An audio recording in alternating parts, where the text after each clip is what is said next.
Hello everyone, my name is Adriel.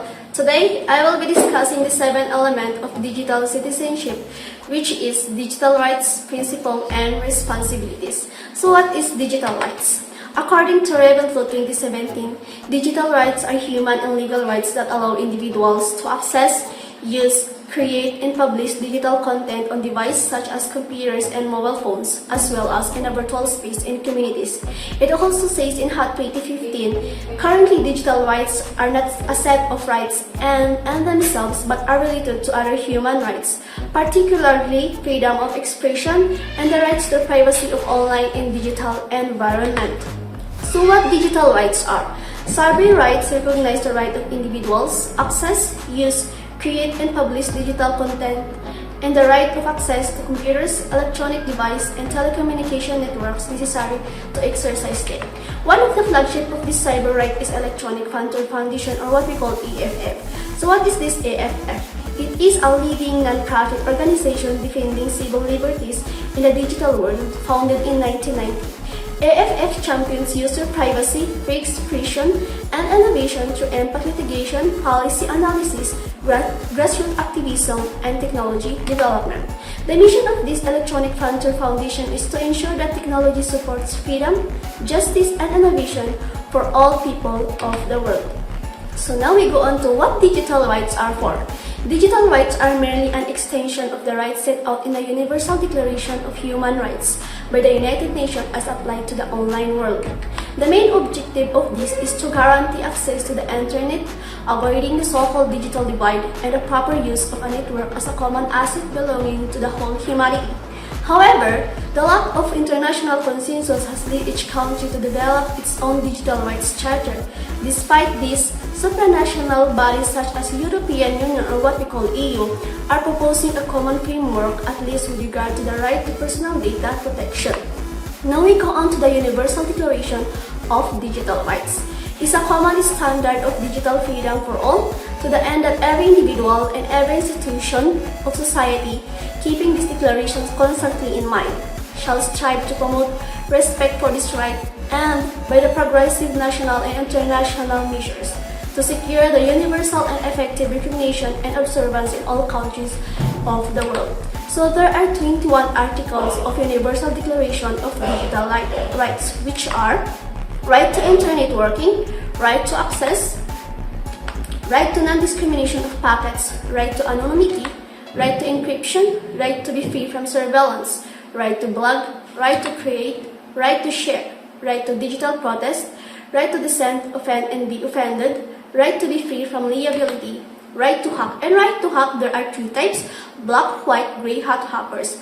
Black hackers are criminals who breaks into computers network, who violate cybersecurity with malicious intent, while the white hackers use their capabilities to uncover security failing to help safeguard organizations from dangerous hackers. They can sometimes be paid employees or contractor workers for companies as security specialists who attempt to find gaps in security.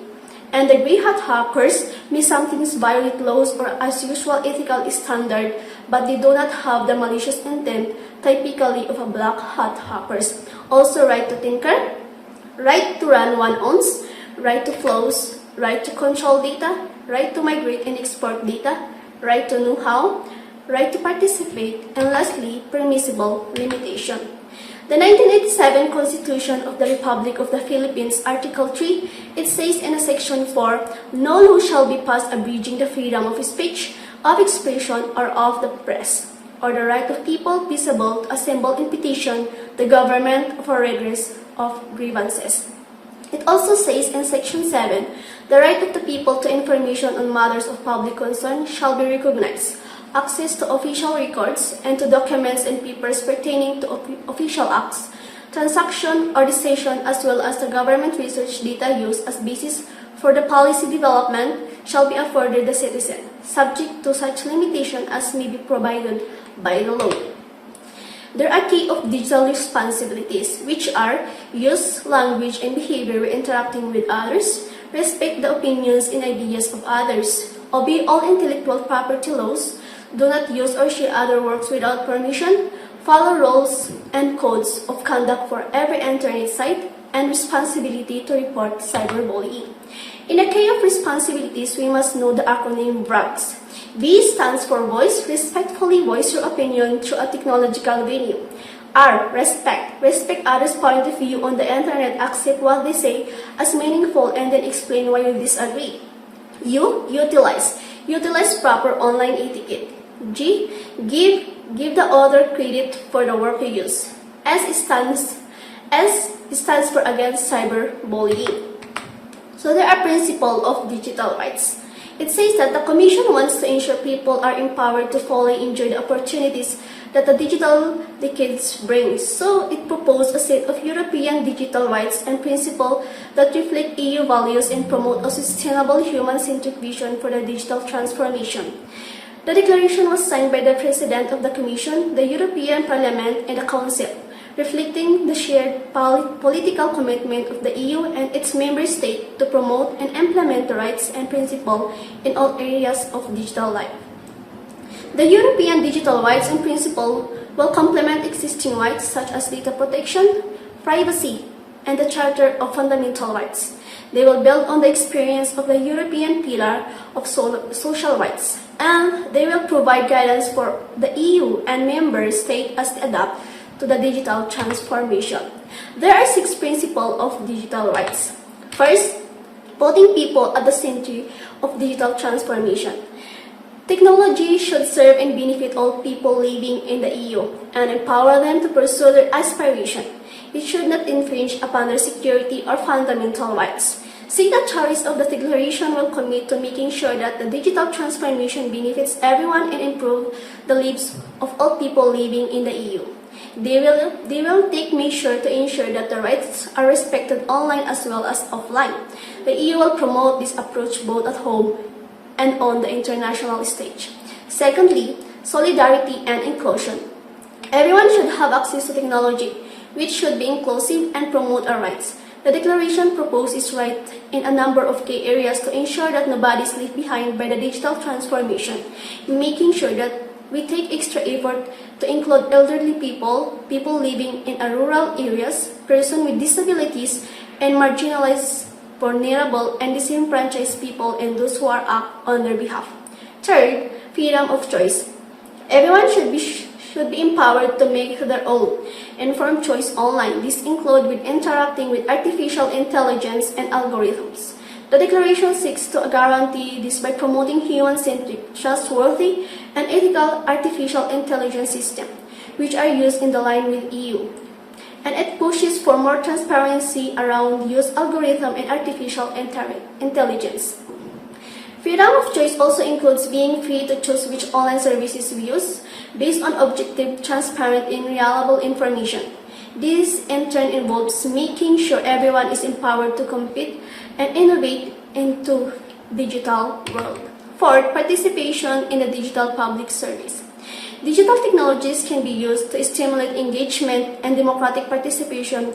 Everyone should have access to a trustworthy, diverse, and multilingual online environment and should know who owns or controls the service they are using. This encourages pluralistic public debate and participation in democracy. The digital principle also highlights the need to create a digital environment that protects people from disinformation, information manipulation, and other forms of harmful content, including harassment and gender-based violence. And it supports access to digital content that reflects our cultural and linguistic diversity. Fifth, safety, security, and empowerment. Everyone should have access to safe, security, privacy-protective digital technologies, products, and services. The digital principle commit to protecting the interests of people, businesses, and public service against cybercrime, and confronting those that seek to undermine the security and integrity of our online environment. The declaration calls for everyone to have effective control over their personal and non-personal data in line with EU law. It pays specific attention to children and young people who should feel safe and empowered online. Lastly, sustainability. The digital and green transition are closely linked. While digital technologies offer many solutions for climate change, we must ensure that they do not contribute to the problem themselves. Digital products and services should be designed, produced, and disposed of in a way that reduces their impact on the environmental and society. There should also be more information regarding the environmental impact and energy consumption of such as services. Although each country is developing its digital charter, there are some guidelines that countries follow. So there are 6 types of digital rights, which are: number 1, universal and equal access. People should be able to access the internet regardless of their income, their geographical location, or their disabilities. The UN Human Rights Council recognized in a report that the right of access is essential to freedom of opinion. Secondly, freedom of expression, information, and communication. When governments block websites or social networks, it is considered a violation of digital rights to communication, free association, or censor content, contrary to freedom of expression and information. Third, privacy and data protection. According to these digital rights, citizens must have control over who stores their data and be able to delete them at any time. In data protection, this will come out the digital divide. So what is this digital divide? It's the gap that exists between individuals who have access to modern information and communication technology and those who lack access. There are numerous types of digital divide that influence our effort in accessing the internet. Some of the vivid gaps in digital inequality include the 3 types of digital divide, which are gender divide, social divide, and universal access divide. It also right to anonymity. It's particularly threatened in those countries that prohibit the sending of encrypted message and communications, which is necessary for reliable and secure transaction on the internet.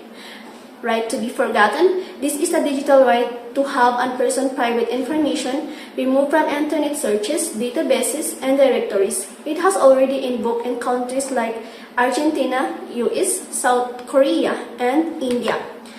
Next is protection of minors. According to these digital rights, governments must ensure the protection of children on the internet and ensure that companies provide the means to guarantee safe access without infringing children's rights.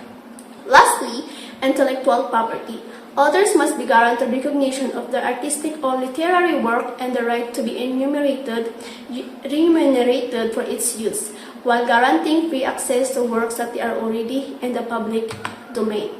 So that's the end of my discussion, and I hope you learned something new today. And if you want to get my copy, just